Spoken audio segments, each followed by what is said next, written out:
Alors, je vais revenir un peu en arrière, Monsieur le Premier ministre. Aujourd'hui, on parle de la relance du cadre de dialogue. Est-ce qu'aujourd'hui, vous parlez avec les principaux chefs des partis politiques, ceux qui sont notamment en exil? Est-ce que vous avez des assurances à leur donner afin qu'ils regagnent leur pays?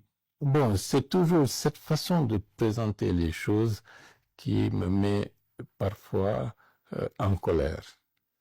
De quel droit, de quelle légitimité pouvons-nous prétexter que d'autres, que certains sont plus importants que d'autres? Le dialogue qui a été instauré dans ce pays, les mesures politiques qui sont engagées, les dynamiques de concertation régulières qui sont faites, voulez-vous dire qu'une personne ou deux personnes ou trois personnes, s'ils ne sont pas physiquement présents, les millions d'autres qui sont impliqués à travers des représentants légitimes n'ont pas de poids ou n'ont aucune légitimité pour continuer à travailler. Donc il faut faire preuve de bon sens et faire preuve de respect pour ces millions de personnes représentées à travers ce qui est en train de se faire pour dire que le dialogue tel qu'il est en cours interpelle et intéresse l'écrasante majorité de la population guinéenne. Et la recherche de consensus est déjà quelque chose qui est dans l'ADN de toutes les mesures politiques qui sont engagées depuis le 5 septembre 2021. Maintenant, si moi je prépare un plat, j'invite tout le monde à partager ce plat avec moi et quelqu'un dit tant qu'il n'y a pas une quantité de piment ou de sauce qui ne se présentera pas, alors est-ce qu'il est exclu? Non, il a préféré ignorer et dédaigner le plat qui est présenté à l'ensemble de la collectivité nationale. Donc, ils peuvent ne pas être d'accord. Ça, c'est le principe de la démocratie. Mais de grâce, ne ramenons pas l'histoire de ce pays, les faits majeurs qui sont en train d'être construits, seulement selon les humeurs d'une ou de deux personnes. Monsieur le Premier ministre, après votre nomination comme Premier ministre, vous avez posé un acte que beaucoup ont salué, le fait d'inviter les anciens Premiers ministres pour venir discuter avec eux, ce qui était en Guinée. Est-ce qu'aujourd'hui, vous êtes en contact avec un certain Cellou Dalein Diallo, un certain Sidya Touré? J'ai beaucoup de respect pour les premiers ministres que vous venez de citer.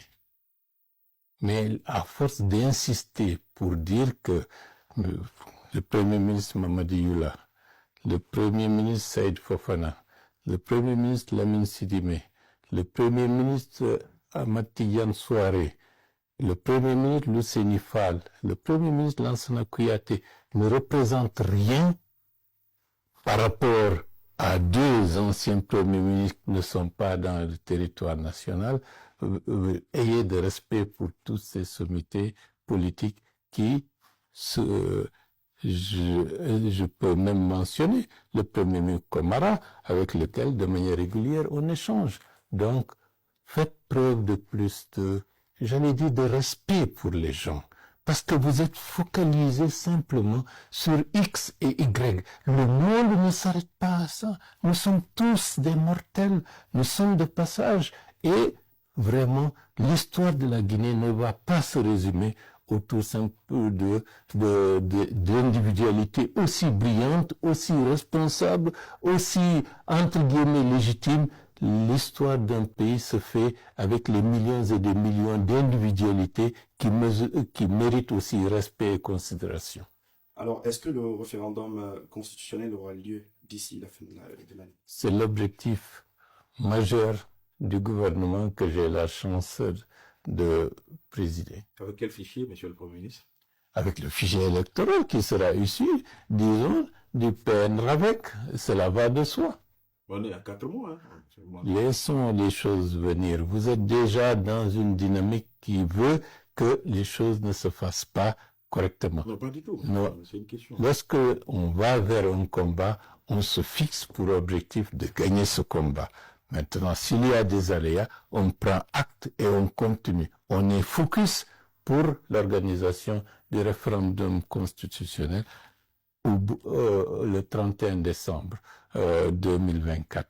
Et toutes les mesures, tous les efforts que nous sommes en train de faire, c'est de conforter cet objectif majeur. Maintenant, comme vous le savez, demain appartient à Dieu.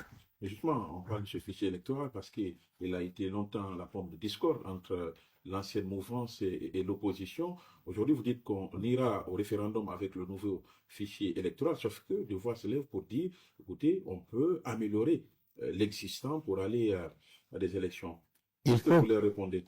Non, je leur réponds qu'il faut tourner la page de l'ancien fichier, qui a été un fichier qui a contribué à faire que des dizaines, voire plusieurs centaines de personnes ne sont plus en vie aujourd'hui.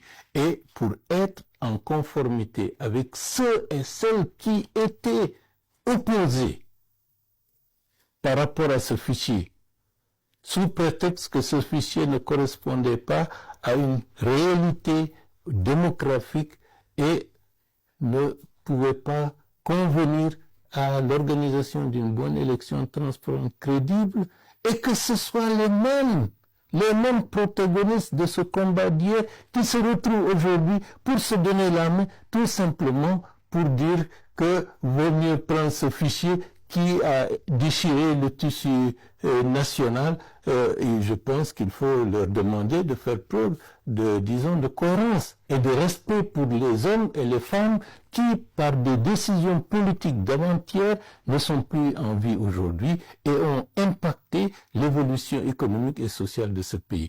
Il faut que, de ce point de vue, que les gens soient mis devant leurs propres responsabilités.